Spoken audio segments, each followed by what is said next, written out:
Avant de commencer cette vidéo, je tiens à vous signaler que cela fait plus de 3 ans que je ne suis pas allé sur le Deep Web, donc je découvre en même temps que vous à un certain passage de la vidéo des nouveaux sites qui n'existaient même pas à l'époque. J'ai émis certains jugements sur ce qu'est devenu le Deep Web d'aujourd'hui, mais dans le fond, s'il a évolué dans ce sens-là, c'est son problème, pas le mien. Alors bien le bonjour tout le monde, t'es bien sur Alternative Systems. Alors c'est une chaîne qui parle de manière libre des alternatives au système que tu ne connais pas forcément quand t'es ancré dans la vie de tous les jours. Alors quand on parle de Deep Web ou de Darknet, le fameux mot sur lequel les journalistes appuient bien, parce que Dark ça fait plus sensationnel que Deep, on pense souvent aux sites américains comme Alphabet, Evolution ou encore Silk Road. Mais aujourd'hui attardons-nous sur le Deep Web français. Qu'en est-il et depuis combien de temps il est en place ? Alors personnellement, moi j'ai découvert Tor en 2011 par curiosité, et quand on parlait à l'époque de Deep Web, c'était vraiment un espace reculé que peu de gens connaissaient.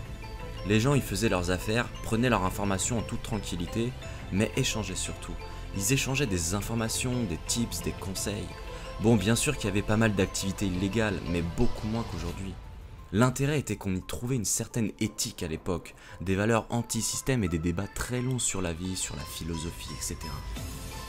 Les personnes étaient respectueuses, malgré quelques trolls ou des haters, c'était notre cocon à nous. Un petit peu comme une secte, tu vois. Alors ce qui s'est passé en 2013, c'est qu'une grosse liste de sites du Deep Web sont apparus sur les moteurs de recherche du Clear Web, c'est-à-dire Google, Yahoo, Bing, etc. La création de Deep.web en est aussi un facteur très important. Alors en fait, Deep.web, c'est un site où tu peux voir des articles qui parlent que du Darknet en fait. C'est un site spécialisé. Il référence tous les sites américains, français, russes, chinois, les rendant accessibles au grand public en toute impunité.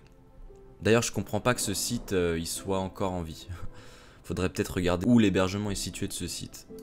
Mais vraiment, là où il y a une grande croissance des internautes, vers fin 2013, on a le plus gros patron du site Silk Road, donc un site comme eBay mais de drogue en ligne, qui tombe, ce qui fait un gros buzz sur internet. Beaucoup d'internautes ont découvert Tor grâce à ce scandale. En publiant cette vidéo, je sais que je contribue aussi à l'accessibilité des jeunes, mais ce n'est pas le but. Ce que je veux vraiment partager avec vous, c'est ce côté qu'on ne connaît pas tous du Deep Web. Alors là, tout s'enchaîne en 2014 et 2015, il y a d'autres markets qui ferment, des reportages parlent d'activités illégales, ils parlent surtout des armes qu'on peut se procurer, de la drogue. Alors revenons sur le Deep Web français. À ce moment-là, ça grossit beaucoup de son côté. Alors on trouve quoi sur le Deep Web français? En général, on trouve beaucoup de forums communautaires ou chats, des autoshops, des markets, automatisés ou non. Pour finir, des blogs. Alors les blogs, c'est vraiment un point sur lequel j'aimerais parler parce que c'est un espace un peu comme sur l'internet normal où des journalistes en herbe divulguent des informations de manière indépendante avec un vrai message de fond. L'intérêt pour eux est de pouvoir garder leur anonymat et pouvoir écrire en toute tranquillité. Les autoshops ou shops sont des places où seuls les acheteurs peuvent déposer des bitcoins, donc en fait c'est la monnaie qu'on utilise sur le Darknet, qui a une réelle valeur d'ailleurs, et commander des produits dessus. On va parler aussi des markets, c'est des espaces un peu comme eBay où on met en relation des vendeurs et des acheteurs. Contrairement aux autoshops, les acheteurs ont un système de litige pour protéger les transactions et libérer l'argent au vendeur quand le client a reçu son produit. Pour parler du point de départ, là où j'ai découvert le Deep Web français, tout simplement French Deep Web, c'est le site numéro 1 qui m'a fait découvrir un peu tout ce qui se passait dans ce monde obscur. À la suite de ce site, on peut voir beaucoup de sites éphémères qui ouvrent et qui ferment. Alors en général, ce qui se passe, c'est que les gens ouvrent une board, un market ou un shop, puis 6 mois, 7 mois après, ils ferment parce que ils en ont marre, et ils finissent souvent par arnaquer leurs clients. Le Deep Web, faut savoir que ça reste une activité éphémère, c'est un peu comme dans la réalité. Tu vas voir un dealer, il va pas dealer toute sa vie, ça dure toujours qu'un temps de toute façon. Alors je vais vous présenter quelques sites francophones qui sont actuellement en ligne.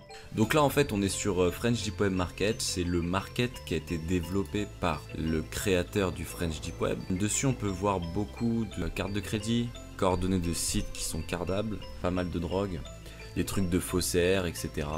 C'est un des markets les plus anciens francophonement parlant, qui a duré dans le temps et qui a pas eu de soucis d'arnaque.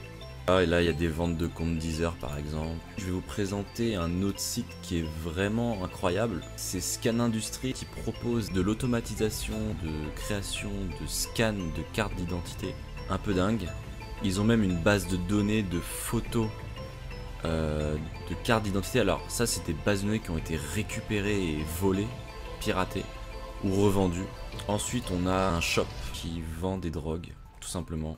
Ensuite, on a Eden, donc ça c'est une plateforme communautaire où les gens s'échangent des tutos entre eux, beaucoup de business aussi. En fait, c'est ça le réel problème du deep web français, c'est devenu que du business, les gens sont là que pour faire de l'argent. Le côté qu'on avait avant d'échange, de discussion, bah c'est un peu disparu.